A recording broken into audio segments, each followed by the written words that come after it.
साथियों, हम भारत सरकार को दिल से धन्यवाद देते हैं जो चुनाव के पहले सीएए कानून लगाने के चक्कर में है। भारतीय नागरिक संहिता, सबको समान अधिकार होने चाहिए।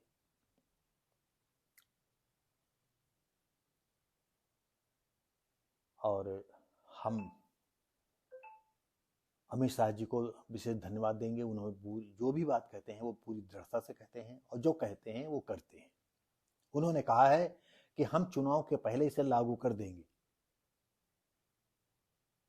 ये बड़े अहम की बात है और मुझे तो बड़े गर्व की बात है कि इस देश में जो है समान नागरिक संहिता लागू हो रही है। सबके लिए कानून एक साल रहेगा। और हम जानते हैं कि भारत सरकार की कोई ऐसी मंशा नहीं है, लेकिन ये तो मंशा होगी कि जो ससुराल समझ करके चले आ रहे हैं, निरंकुश होकर के चले आ रहे हैं कि ये हमारा देश है और इस देश को नोच घसोट रहे हैं, देश को बर्बाद कर रहे हैं। चाहे म्यांमार हो, चाहे रोहिंग्या हो, चाहे और कोई घुसपैठी हो, तुमको ये तो बता दिया है कि ये अल्लाह की देन है, लेकिन ये नहीं बताया कि तुम अल्लाह की देन से जो है 20-20, 50-50 बच्चे पैदा करोगे तो ये तुम अपने घर में रखो उनको, चाहे बांग्लादेश के हों, चाहे म्यांमार के हों, चाहे पाकिस्तान के हों या अफगानिस्तान के हों या किसी भी दूसरे, तीसरे, चौथे, पांचवें मुल्क के हों। हमारे देश में क्यों ये जनसंख्या को जो है मिक्सअप कर रहे हो? हमारे देश के जो है हालातों को क्यों बिगाड़ रहे हो? अब दूसरी सरकारें नहीं हैं तो जैसे चाहो वैसे रहो। आपको बता दें, म्यांमार सीमाएं जो है आवाजाही बंद हो चुकी है। और ये मत सोचो ये बहुत जल्दी इस देश का कानून बनेगा जो घुसपैठियों को देखते गोली मारी जाएगी। और हम भारत सरकार से अनुरोध करेंगे कि ये इस तरह का भी कानून जल्दी लाएं, क्योंकि जब तक ये तुम करोगे नहीं तब तक ये मानेंगे नहीं। हम पिछली वीडियो में कह चुके हैं, आज फिर कहने जा रहा हूं। एक हमने टीवी पर एक प्रोग्राम देखा था, टीवी में देखा हो या यूट्यूब पर देखा हो। रोहिंग्या मुसलमान थे, वो दाढ़ी रखाया था, टोपी लगाया था और 12 साल की लड़की एक बच्चे की मां बन चुकी थी और दूसरे जो है उसके पेट में बच्चा था।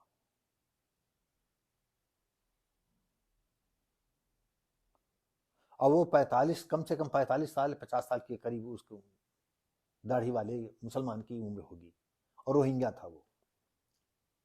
आप सोचिए कि ये किस तरह के इंसान बन जाते हैं। जरस तरस नहीं आया कि 12 साल की लड़की, भले तुम्हारे साथ तुमने उसे चाहे जैसे शारीरिक संबंध बनाए हो तो कम से कम हम उसको उम्र तो आने दें जब बच्चा हो। लेकिन नहीं, ये तुम्हारे लिए कोई जरूरी नहीं। तुम्हारे लिए जरूरी ये है कि हम कितने बच्चा पैदा कर सकते हैं और जितने ही हम और हर मुसलमान का एक कर्तव्य है कि जितने चाहे उतने बच्चे पैदा करे, जितने पैदा कर सकते हैं, जितनी उसमें कुव्वत हो उतने बच्चे पैदा करे। और इसलिए कि तुमको जो है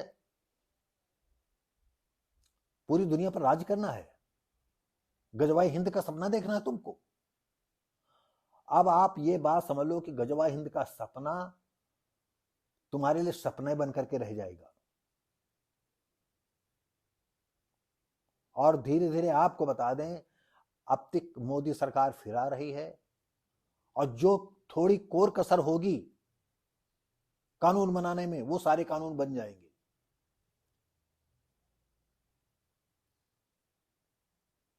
हमारे कुछ दर्शक हमारे सुनते होंगे तो कहते होंगे कि ये भी मोदी भक्त हो गए। मैं मोदी भक्त नहीं हूं। मैं किसी भी, न कांग्रेस का हूं, न बसपा का हूं, न कभी। हाँ, ये सच है, कभी मैं बसपा में रात दिन काम किया, लेकिन बसपा में शायद एक ही बात छोटी सी मैं कहने जा रहा हूं। सन 84 में मैंने रिजाइन दिया था, मई जून में। और उसके बाद से एक छोटा सा कर्मचारी मेरे पास नहीं आया। तमाम बीएसपी प्रेसिडेंट बदल गए, जिले के तमाम बदल गए। सन 84 से कि अरे बुढ़ऊ तुम घर में रहते हो, अरे दादा तुम घर में रहते हो, अरे भाई तुम घर में रहते हो, आ जाया करो। तो ये बीएसपी की हम असलियत आपको बता रहे हैं। और मायावती को अब पार्टी से कोई लेना देना नहीं है। उनको जितना कमाना खाना था वो कमा खा चुकी। जितना उनको सम्मान, तो उनको सम्मान मिल चुका, बहुत उनको सम्मान मिल चुका है। और जितने नंगे भूखे सन 80, 81, 82 की कहानी हम अच्छी तरह जानते हैं। रात दिन जिन्होंने एक किया, जिन्होंने ईंटा पत्थर खाए हैं, जो है कंकड़ों पर सोए हैं, और बरसात के जाड़ों के दिनों में जो है बरसते हुए पानी में आए हैं, ये मैं सब जानता हूं। आज मायावती या बसपा को ऐसे आदमी को नहीं जरूरत है। आज तो इनको ऐसे लोगों की जरूरत है, आज चुनाव जीत करके आए। और हमने तो ये सुना है कि मायावती जो है करोड़ों रुपए लेती तब टिकट देती है। हकीकत क्या है मैं इस विषय में नहीं जानता हूं।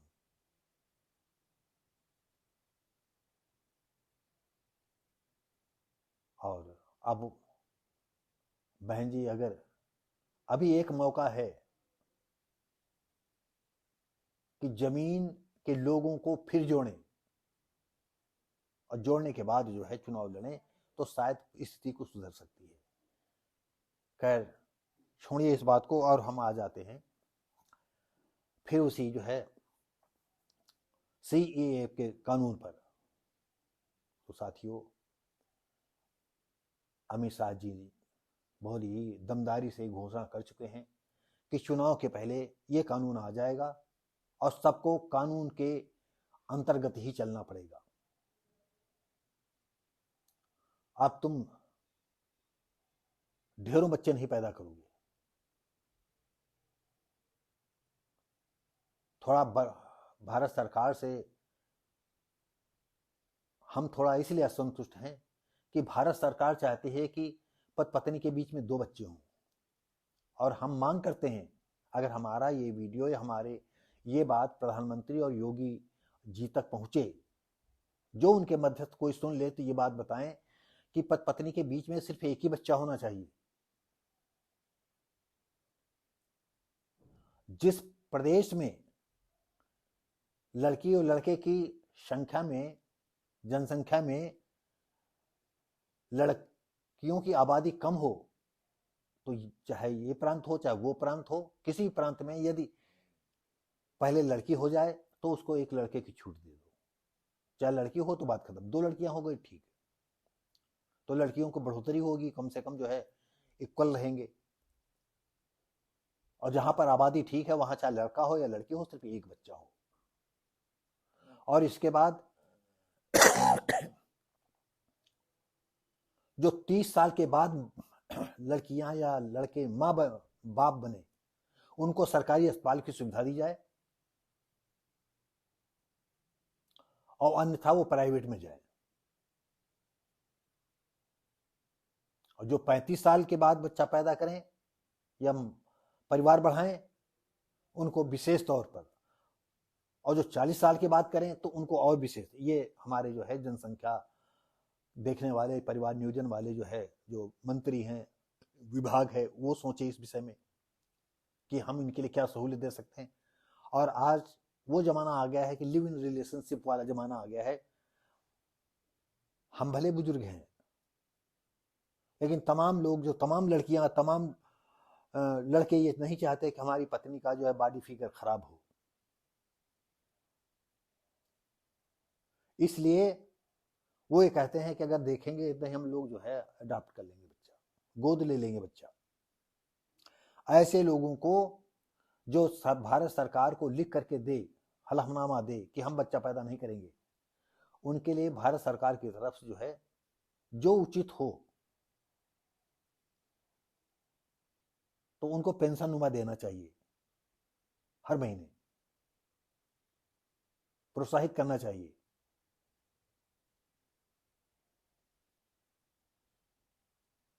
तो साथियों, अब तमाम मुसलमान लोग जो हैं, मुस्लिम जितने लोग हैं, जो पढ़े लिखे लोग हैं, जो समाज में उठते हैं बैठते हैं, वो सब जानते हैं कि क्या सिचुएशन है।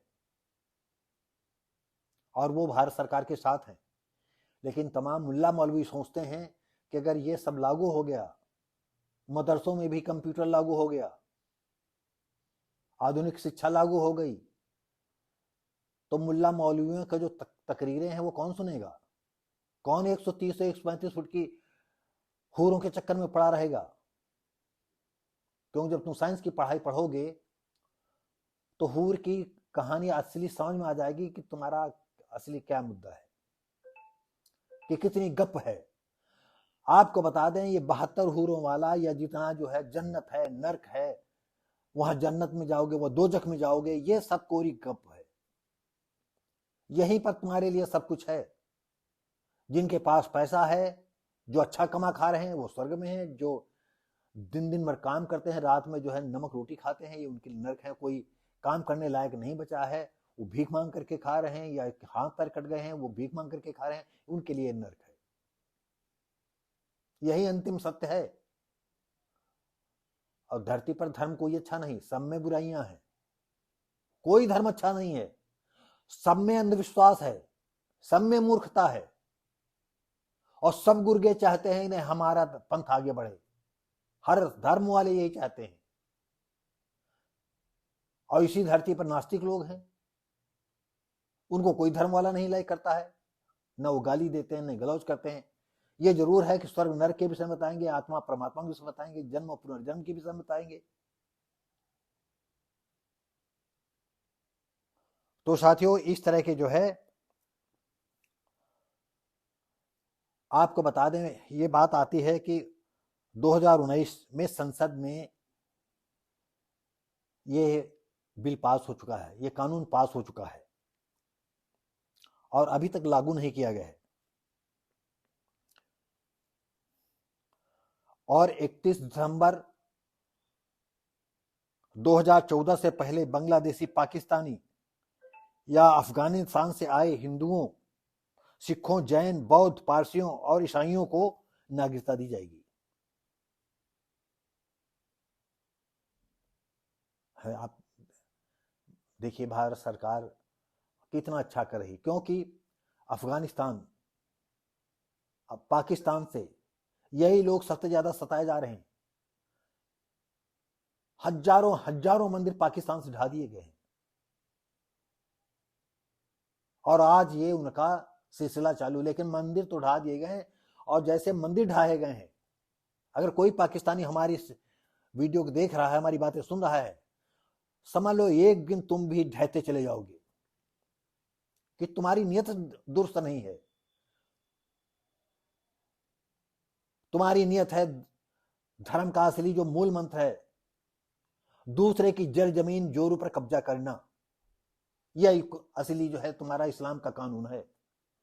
कोई नहीं कहता, मैं आपसे कह रहा हूं। नहीं, तुम अपने देश में पैदा करो, 100 मंजिल बनाओ, 10-10 हजार मंजिल ऊंची बना लो, बस उसी में रहो। क्यों दूसरे देश में आकर के मरते खपते हो? देश बट गया है, और इसके बावजूद जो है तुम यहीं आ रहे हो। तुम्हारे जितने गुर्गे यहां पर हैं, जो देश के जो है सपना देख रहे हैं कि जनसंख्या के आधार पर हम देश को इधर उधर कर देंगे, तो अब भूल जाइए। अब दूसरी सरकारें नहीं है, बीजेपी की सरकार है। जो सपना संजोए बैठे हो कि ढेरों बच्चा पैदा करेंगे, तो कहीं ऐसा ना हो कि तुम्हारे ही जो है तुम्हें ऐसा ना पूछ सरकार बना दे जो कि तुम औरत के काबिल भी न रहो। और सरकार से मैं चाहूंगा, जो ज्यादा बच्चा पैदा करने की नियत हो, तो ऐसे ही उसके साथ हो, उसको बधिया कर देना चाहिए, या उसको ऐसा कर देना चाहिए कि औरत के काबिल न रहे। देखो सपने तुम है, रहोगे यहां, रहोगे, ठहरो, धंधा पानी सब करोगे। ये देश तुम्हारा नहीं है, देश तुम्हारा पाकिस्तान है। दूसरे के लिए जो शरीयत का कानून देखोगे, अपने लिए जो है भारत का कानून है, फिर संविधान है आ जाता है। तो ये नहीं चलेगा। तो साथियों, अब ये जो है, और हमारा जो विपक्ष है, पता नहीं मुसलमानों को कितना सर पर बिठाता है। ये उसी की देन है। जितने बसपा में जो है मंत्री संतरी बन गए, मुसलमान विधायक बन गए, वो अरब खरब सब संपत्ति हो गए। इसी बात पर एक बात आती, हमारे एक बहुत करीबी हैं, बहुत सज्जन व्यक्ति हैं, बहुत ही अच्छे लेवल के व्यक्ति हैं। एक दिन हमारी बातचीत उनसे हुई थी, उन्होंने कहा कि हम देखते हैं कि मुसलमान बहुत पहले गरीब दिखाई पड़ता है और थोड़े दिन में इतना अमीर कैसे हो जाता है। तो हमने कहा कि ये तो बात हम भी नहीं जानते, लेकिन मेरा अनुमान है कि जो लंबरदारी करने लगता है, जो राजनीतिक संरक्षण जिसको मिल जाता है या राजनीति में आ जाता है, तो वो अपराधियों को पालता होगा और कहता होगा फला आदमी को जाकर के जो है उसके बच्चे का अपहरण कर लो, फला आदमी का जो है फोन करो, उससे कहो कि 1 लाख चाहिए, 2 लाख चाहिए, 1 करोड़ चाहिए, और नहीं तुम्हारे परिवार को उड़ा देंगे। 1-2 घटनाएं हो गई, उसके बाद आदमी जान बचाने के लिए वो पैसा देता रहता है, और इस तरह से वो अमीर होता रहता है और उनको संरक्षण प्राप्त होता रहता है, जो ये नंगे भूखे बने रहते हैं। यहाँ रहेंगे तब भी जो है दूसरे की नमक रोटी खाएंगे, और जेल में रहेंगे तब तो तसला रोटी बजी रहा।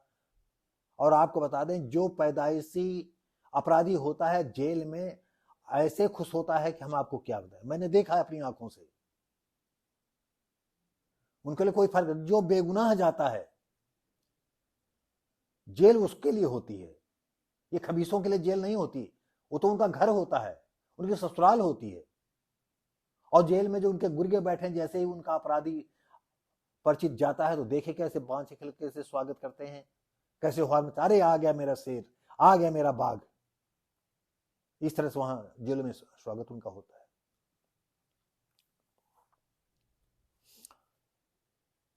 जैसे पिछली लोकसभा में या इस समय लोकसभा चुनाव में बीजेपी का अनुमान है हम 370 सीटें लाएंगे, और राष्ट्रीय जनतांत्रिक गठबंधन एनडीए मिला करके 400 सीटें लाने की संभावना है। और अभी एनडीए में तमाम पार्टियां और विलय हो रही हैं। और इसी के साथ हम ये भी कहेंगे माननीय योगी जी से, माननीय प्रधानमंत्री जी से, कि कम से कम किसी भी स्पीच में तो ये कह दिया करो कि शेड्यूल कास्ट पर कोई जुल्म नहीं होना चाहिए।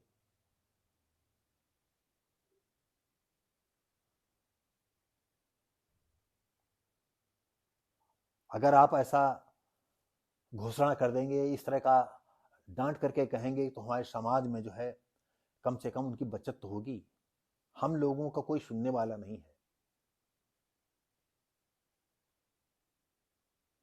तो अगर ये बात पहुंचती है, अगर हिंदू को आप संगठित करना चाहते हो, और नहीं भले आप बेजीवन बनाओ, चाहे तमाम कानून पाल बना लो, अगर शेड्यूल कास्ट और शूद्र समाज पर जुल्म नहीं रुके सवर्णों के, तो वे घोषणा नहीं करेंगे। लोग हिंदू धर्म के विचारों को बिल्कुल दूर से त्याग देंगे और उनको मजबूर होकर के दूसरे धर्म के साथ जाना पड़ेगा। और फिर मैं आपको बता रहा हूं, कोई अपना घर ऐसे नहीं छोड़ता है, वो मजबूरी छोड़ता है। तो कम से कम उनको राहत तो महसूस हो। अगाहे बगाहे अरे अंबेडकर की प्रतिमाएं तोड़ी जाती हैं, क्या कानून की आंखें बंद थोड़ी हैं, अंधी थोड़ी हैं कानून की आंखें? क्यों इस पर जो है ऐसा नहीं कोई कड़ी चेतावनी जारी होती है?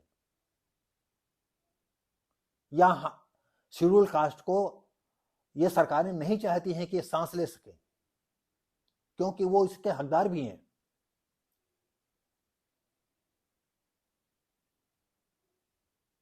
और जब ये स्थिति सरकार भी चाहेगी, तो जो सरकार की मंशा है वही होगा। और हम तो चाहेंगे कि मोदी जी की सरकार बने और उसमें शेड्यूल कास्ट के ऊपर जुल्म, उनकी संपत्तियों को नुकसान न पहुंचे, उनको जो है श्रवण लोग झूठे फरेबी मीठी मीठी बातों में लेकर के धन और जन संपत्ति न हासिल करें। बस इतना चाहते हैं मोदी जी से। और हम लोग नहीं चाहते हैं कि नहीं हमें कोई बहुत बड़ा जो है कारखाना मिल जाए, कहीं कुछ हो जाए। हम लोग तो बस सांस लेकर जिंदा रहना चाहते हैं। ये दर्द है शेड्यूल कास्ट का। तो साथियों, अब चुनाव के पहले जो है आप तैयार मान लीजिए, चाहे कोई धर्म का आदमी हो, सीए लागू हो रहा है, आप जिनके खबीसों वाले दांत हैं, मैं चाहूंगा अपने हाथ से उन दांतों को तोड़ दे। वो सपना न देखे गजवा हिंद का, और भारत को भारत माता मान करके इस देश में इज्जत से जियो और दूसरे को भी जीने दो। हल्द्वानी में क्या हुआ, यानी तुम नजूल जमीन पर कब्जा करो और जब वो हटाया जाए तो तुम लोग जो है पेट्रोल बम मारो, पत्थर चलाओ, आगजनी करो। तो अब वो दूसरी सरकारें नहीं है, तुमको सबक मिलेगा। और हम तो चाहेंगे हल्द्वानी घटना के साथ जिस जिस घर से पत्थर चले हैं, जिस घर से जो है पेट्रोल बम चले हैं, जिन रोडों पर जो है टायर जला करके डाले गए हैं, उनके आसपास सब बुलडोजर चलना चाहिए, मैदान साफ होना चाहिए। और हम उस प्रांत की सरकार को अपने दिल से, अपने साथियों की तरफ से ढेर सारी शुभकामनाएं देंगे कि जितनी सख्ती कर सकते हो करो, क्योंकि ये देश के कानून को नहीं मानते हैं, ये इस्लाम को मानते हैं, ये शरीयत को मानते हैं। डॉक्टर रिजवान अहमद जैसे सरीखे लोग यहां नहीं हैं, लेकिन अब पैदा हो रहे हैं, अब खुल करके आने लगे हैं। तो हम उन भाइयों से कहेंगे, उन बेटों से कहेंगे कि ये देश तुम्हारा है, देश सबका है। तो हम इस देश को उन्नति की तरफ नहीं अग्रसर कर सकते हैं, तो कम से कम अगर देश हमारा ऊंचाई की तरफ जा रहा है तो उसे रोके तो नहीं। सब लोग अमन चैन से रहो। अब लैंड जिहाद छोड़ दो, लब जिहाद छोड़ दो। तो साथियों, इसी के साथ ही जो है हम बात अपनी खत्म करते हैं और हम अमित शाह जी को धन्यवाद देंगे, गृह मंत्री हमारे, और चुनाव को पहले जो है सीए लागू करना घोषणा कर चुके हैं और लागू कर दें। जिस दिन लागू कर देंगे हम पहले से ही जो है उनको बहुत ढेर सारी शुभकामनाएं देते हैं। बहुत बहुत धन्यवाद। और दर्शकों से कहते हैं कि ये विचारधारा अच्छी लगी हो, सीए के पक्ष में हो, तो लाइक करें, शेयर करें, कमेंट करें, सब्सक्राइब करें। धन्यवाद।